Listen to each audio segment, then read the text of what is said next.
We've done a few renovations. I've did in my daughter's home. We've changed all the windows. There was old timber frame, single glazing windows, but the frames were so good, we decided to leave the frames. And that's the timber frames is still brilliant insulator. Timber is just as good, but to get the benefit of triple glazing and the fully sealed windows, we left the frames, cut everything out, and push. We have a frame which with the flange. It works really well. You just push it in, screw, and it's got the rubber seal, sealed all up, and you just have to finish on the inside, and it's easy, non-intrusive, don't damage any walls, and you have triple glazing straight away, insulated windows. You can just start at the very beginning and have your thermally broken windows recessed back into the frame. Little things like that. You're still going to have to get windows, so you might as well put them back in within the line of the thermal break of the walls. And if you start there, like you can also, say if you're doing a renovation, maybe opt for the 2.8 value insulation rather than the 2.6. Little things. In terms of home renovation, we have low E glass that sometimes restrictions are in the thickness of the unit, so we can have a higher efficiency low E that will achieve better results. What tends to have happened right up to even now, because there's no regulatory requirement, is that old school clear on clear glass gets used and people think double glazing, it's great. We know that that's not the case, but more to the point, we know we can give significant improvement by adjusting the low E depending again on the thickness of the unit that's required for the home. And it's essential that we address that because moving forward, even though a lot of new homes are getting built, there's a lot of old homes out there and they're going to be there for a long time, and those people that live in existing houses deserve to live in comfortable, healthy, energy efficient homes as well.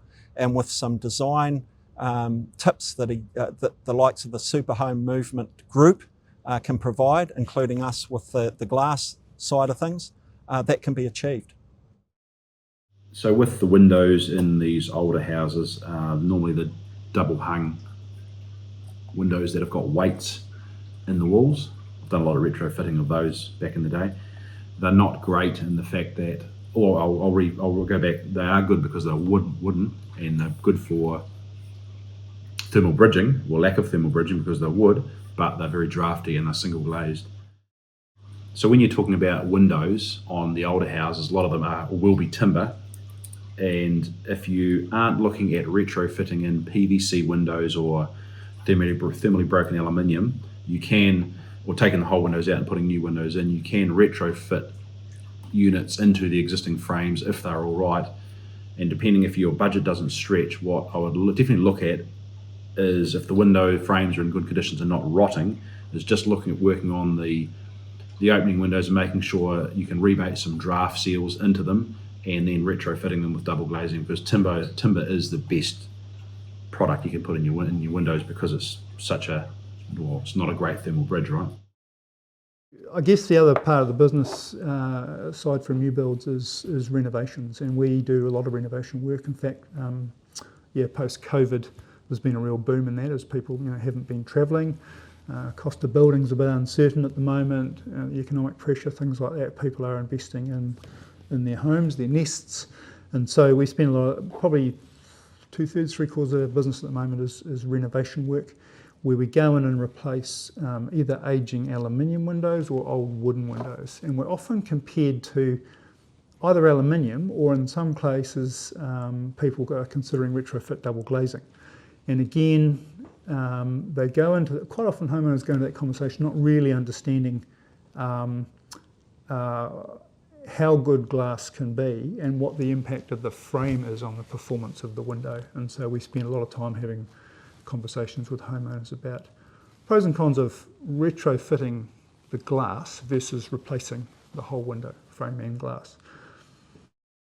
Also the windows, they're a standard thermally broken low E and argon aluminium joinery, which is quite common now, but what we did differently is we recessed that into that thermal envelope. We've set them back and used flashings to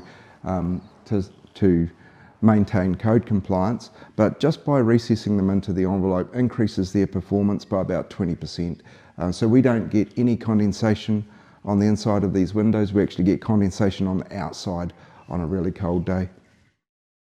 Other job we did just finished now was in Celia Street in Redcliffs. There was full renovations, and the owners are German and they wanted German windows, European windows, so they replaced all the sliders, big sliders, and retrofitted brick house and fitted perfectly. Black frames, and yeah, fitted the house nicely, and they're really happy. The other thing is with renovations, a lot of people comment on the quietness of the house, because those triple glass windows insulate 32 decibels as a minimum. Straight away cut the noise from the outside. So like you say chainsaw something would be 60 decibels, you reduce it by half, you'll be hardly hearing it inside. If you're trying to have a conversation through those windows, you can't, because they will cut the sound completely. So you have to open it to talk to somebody.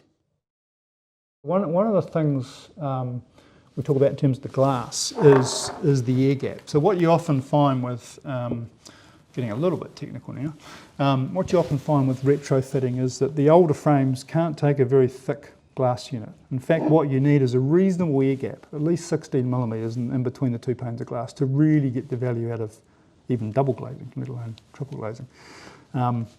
You add the coatings to that and you're improving the performance from single glazed glass by 5 or 6 times. It's quite hard to achieve that in old aluminium or timber frames. What you need to do is replace the frame. That has 2 benefits. The frame's a bit thicker, so you can get better glass in, but also by replacing the frame, you're replacing all the hardware and the seals. So the other problem is the air gaps in the old sashes. So you might have upgraded the glass, but you've still got air pouring through the gap between the sash and the frame. So you haven't really solved that problem. But villas are actually quite an easy configuration to retrofit a PVC window to. It's quite interesting that they've, those old timber frame, the outer frame's really, really good. The issue's the sashes and the connection of the sash to the frame. So we typically keep the old wooden frames, which means that we don't have too much woodwork, because they're often old heart remu and really good quality wooden frames. Take the sashes out, put a new PVC frame, insert it into there, and then inside that rebuild the sashes and the glass. And the outcome's really good. The frame is often still, the new window frame is still sitting quite a way into the insulation line, so it's quite an efficient window. You've still got the problem, of course, the villa's walls and floors and roofs need a little bit of work, but you've started to address the window issue, which is where you're losing anywhere between 1/3 and 1/2 of the heat out of the house. So.